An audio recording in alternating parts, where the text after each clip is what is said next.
Today I will be reading Chapter 9 of the Myth of Budda. Chapter 9. Bob sees his parents.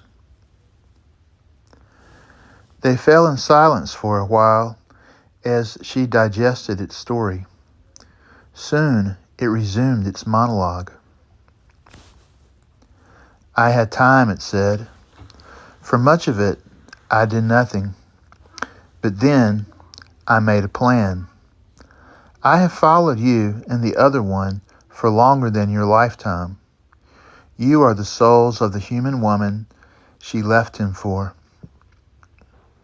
He incinerated her, but bits of her soul live on through the two of you.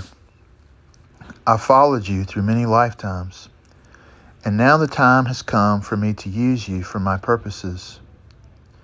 Your souls are the essential ingredients to help me become a greater God than my master. I have been a shadow, and I would be a god. I am disappointed in you, she said. I thought you were more than only power hungry. You have always had a body, it said. Do not make light of power when you have never been deprived of it. I have gathered many creatures and placed them in a world. They are perfect for my purpose. Every part has been put together with care, and now I am ready for the final step. You, myself, and your friend. When we enter this world, I shall become a greater being than my master could have conceived of. You and he will become a part of me. I shall become a solid being, pulsing with power. But what about us? She asked. As I said, you shall be a part of me, and I shall be a god, so you will as well. I don't want to be a part of you, she said. But it must be done, it said. A necessary sacrifice. It is good that you understand. They spoke no more after that. She wondered if they would fall forever through this space. Then she saw a speck below her, a dark dot against the infinite whiteness that surrounded them. She watched it grow as they fell. The world had become as large as a pumpkin when she saw another small figure. She wanted to believe it was Bob. Is that Bob? She asked the figure. It said nothing, but she knew.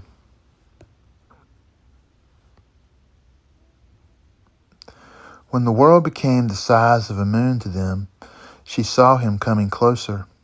She knew the top of his head, the shape of his shoulders, and the way his arms hung from them. He was streaming towards them. She should have despaired. He was the final piece of the figure's plan falling into place. But she was glad. Together, they would foil his plan. As they neared the world, she saw the symbol it had shown her in her mind atop the pole of the world, like odd graffiti. Bob came to her as the dark figure still held her hand. He wore the same clothes and had the same smile. She couldn't trust that he was real until she squeezed his body against hers with her free arm. The figure made no comment on their reunion. I found you, he said. I found you, she said. It is bringing us to that world below us. It is a witch's brew to make him a god, and we are its final ingredients. I already know, Bob said. I'm going to use magic to tell you everything of my journey. Tell me, she said.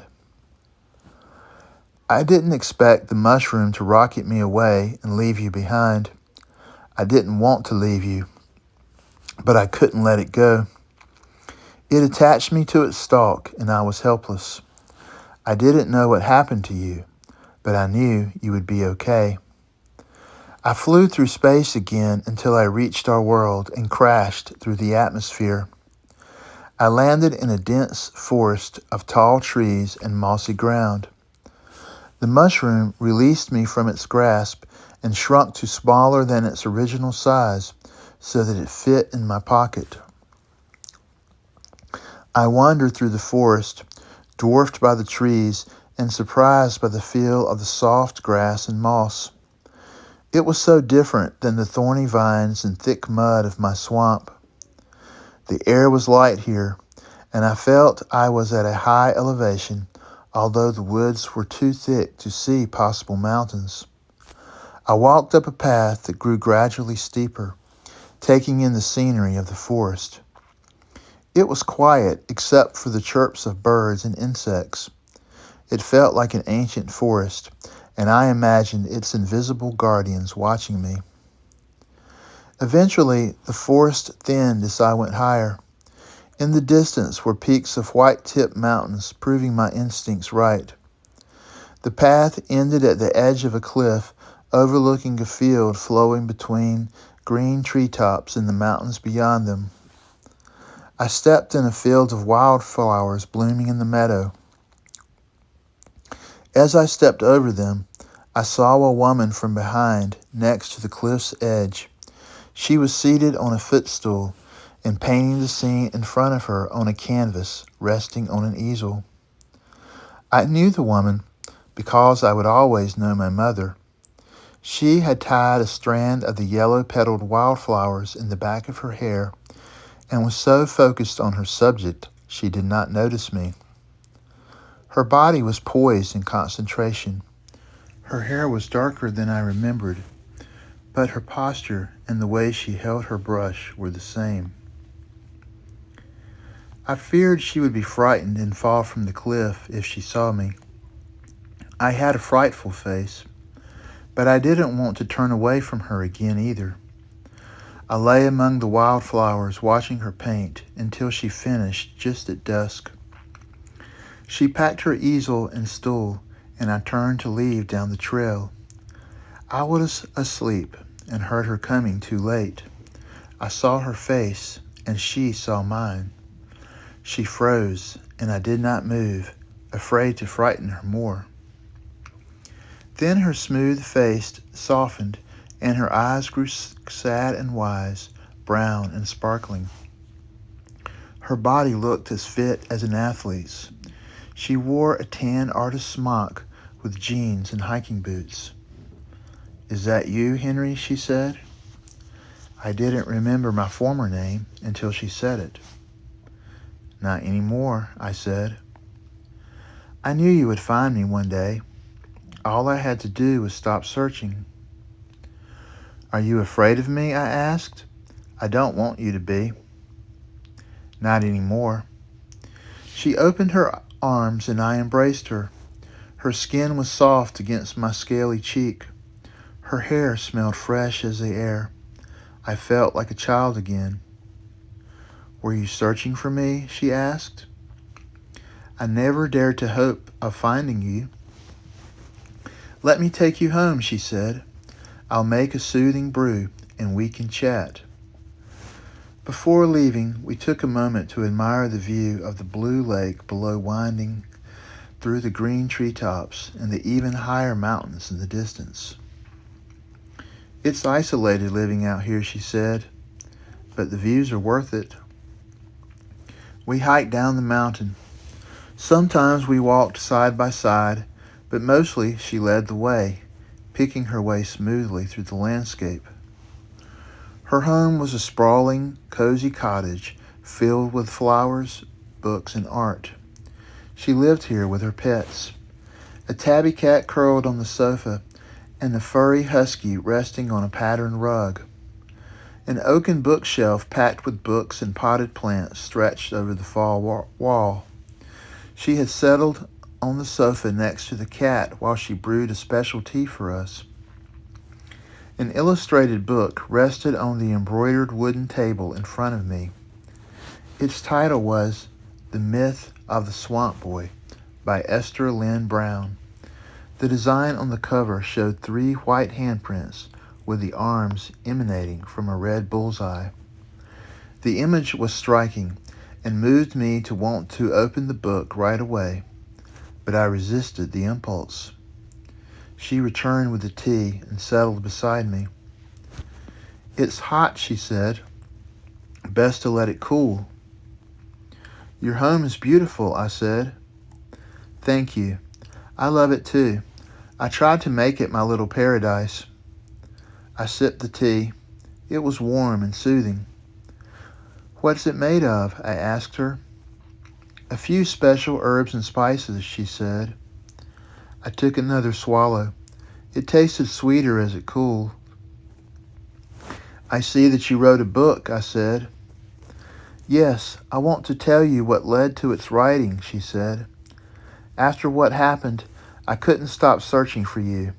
I searched through all of the forest around our home, and when it seemed there was no place else to search, I searched for the sake of searching. Not to search meant giving up, and that's something I could not do. I traveled everywhere with next to nothing. All I wanted to do each day was to wake up and walk until I was too tired to walk any longer. I traveled to anywhere I could find a trail. I worked where I could find it, but for no other purpose than to use the income for more traveling. Time passed, and I grew tired. I began to lose purpose. All of the searching and never finding took a toll. I thought I needed to go somewhere, travel to another continent, to raft down a giant river, hike deep into a jungle, and meet tribespeople who had been barely contacted by modern civilization. After I saved enough for the trip, I took a flight to a small airport in a primitive and distant city and caught a bus to a destination close to the river. I joined a small group who had paid to charter a boat with a pilot to take us down the river. I told no one about the expedition. I barely had anyone to tell other than my coworkers in any case, and it was easy to make up a reason for leaving my job. I didn't want people to ask me about it, or to talk about why I wanted to do it. The trip started off smoothly enough. I was able to catch the raft as scheduled, and the pilot even spoke English. I told him of my interest to meet uncontacted tribespeople. He said this was impossible, that they would likely kill me on sight. I was disappointed because meeting them had been my primary reason for coming. The pilot was so fearful of this tribe that he forbade his passengers from straying from sight or being away from the raft alone. I was resigned to his rules. I didn't understand why it was suddenly so important to me. It had not seemed an issue of consequence before, but now it seemed all that mattered. When we reached the end of our journey, we disembarked at a village and met with a driver who was going to navigate the treacherous roads back to semi-civilization, where I would catch a small plane at a makeshift airport. The driver was as worried about being caught by the tribesmen as the boat pilot. He wanted us to hurry so we could be on our way. I had wanted to at least have time to explore the area, but I couldn't linger. We were already being hurried into the back of his pickup truck, but I told him I urgently needed to use the bathroom. Reluctantly, he allowed me to take another woman with me a short distance to find a place to squat. As I was standing to button my pants after I was done, unseen hands clasped my mouth from behind and pulled me into the brush. He carried my body over his shoulder like a heavy sack. I should have been afraid, but I was ready to accept whatever came. Being kidnapped made me feel my efforts were perhaps not wasted. Even if I suffered horrible torture and death, at least something had happened. It was irrational, but it was what I felt. He ran tirelessly through the night. He made no sound except for his regular breath, never ragged or strained in spite of his efforts. I was sore and exhausted as the sun rose the following morning. He still carried me, walking now until we reached a small clearing and where he placed me on my feet. He walked ahead, and though I was shaken and sore, I saw no choice except to follow him. We had arrived at his village. It was filled with huts, small bonfires, and smiling, laughing people. My kidnapper found his way to a certain hut and signaled for me to join him. An older man rested inside, sitting cross-legged on a mat. He stood when he saw me and came to study me more closely. He was chewing something vigorously, and his breath smelled like dirt. He placed a cautious hand on my shoulder and sniffed my hair, face, and neck. He grunted and stepped back. He grabbed a sharp stick next to him, knelt on the ground, and began to draw with it in the dirt as I watched. The images weren't clear at first, but when I recognized them, I felt fear. He drew the scene of that horrible night when you returned home and tried to tell us you were Henry, although we had seen your body at your funeral a few days before, and you did not resemble him. He drew you as you are now, but younger. He drew me on my knees with my hands covering my face in despair. He drew your father as his shotgun turned to a snake and the shells to mushrooms as he fired. He drew it quickly, but well enough that there was no doubt what was depicted. He stood and studied me again. I thought I might die from fear, but I didn't. He walked out into the village, and not knowing what else to do, I followed. He made a shrill whistle, and soon all of them gathered around us. He said something to a woman who went away, but returned soon with a gold medallion with 3 hands inscribed on it. He placed it around my neck. The action brought silence, and they watched me with awe I felt I didn't deserve. He spoke to them, motioning to me as he did so.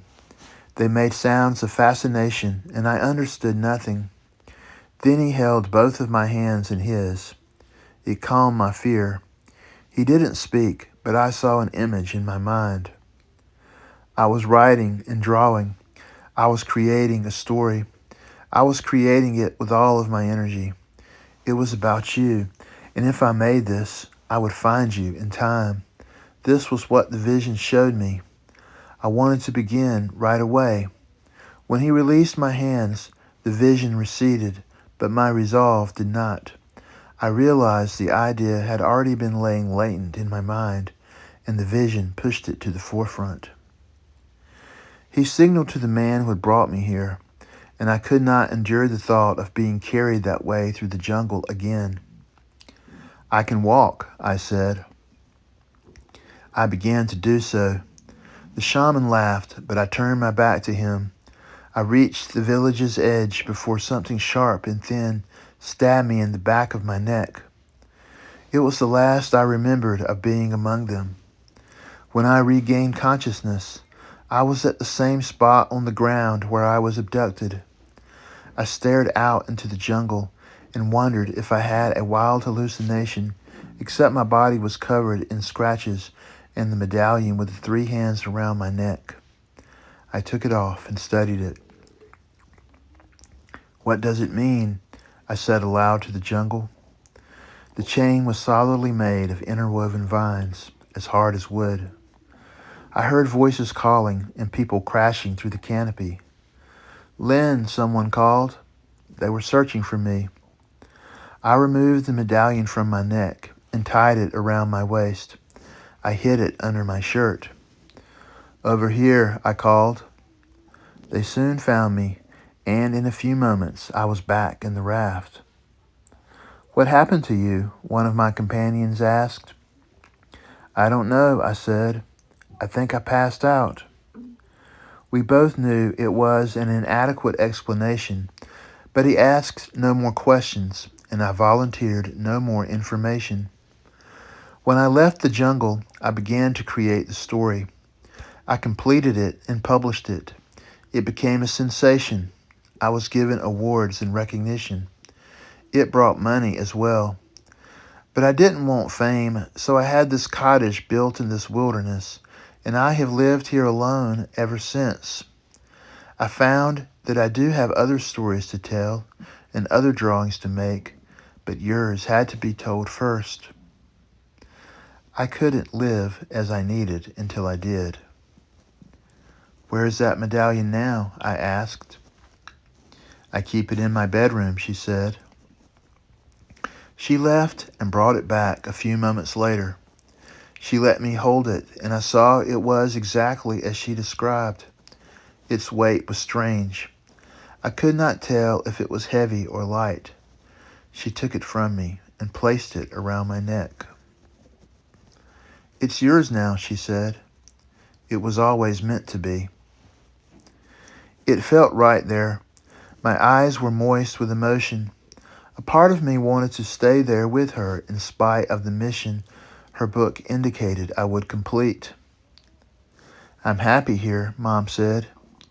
Many might dislike the isolation, but I enjoy it. I go into town sometimes. I have friends. I'm not a total recluse in spite of appearances. What happened to Dad? I asked. After you came that night and disappeared again, he became catatonic for a time. He didn't eat or drink. I couldn't console him. Too much had passed between us. I only wanted him to leave. One morning I told him I was going to take a long walk in the woods, and when I returned, if he was still here, I would leave myself. I made him grunt to be sure that he understood me, but when I returned just before dark, he was still there as I had left him. I quietly packed my things and went away. He was laying alone in the dark of our trailer the last time I saw him. I read your book. I know the next part of my journey, I said. She nodded. You may return here again, she said, or I will go to you. I hoped she was right. I took the mushroom I had crossed the universe with from my pocket. If I didn't know it was from the belly of an alien whale, I might think it was an amanita, she said. Maybe it is, I said. Maybe something brought it there before me. I took a bite of the mushroom and then another. It tasted like the alien ocean the whale swam in. A short time later, I began to dissolve through my mother's rug. I love you, Mom, I said. I love you too, she said. Her words were an echo in my mind as I dropped through the floor, the ground below and far beneath.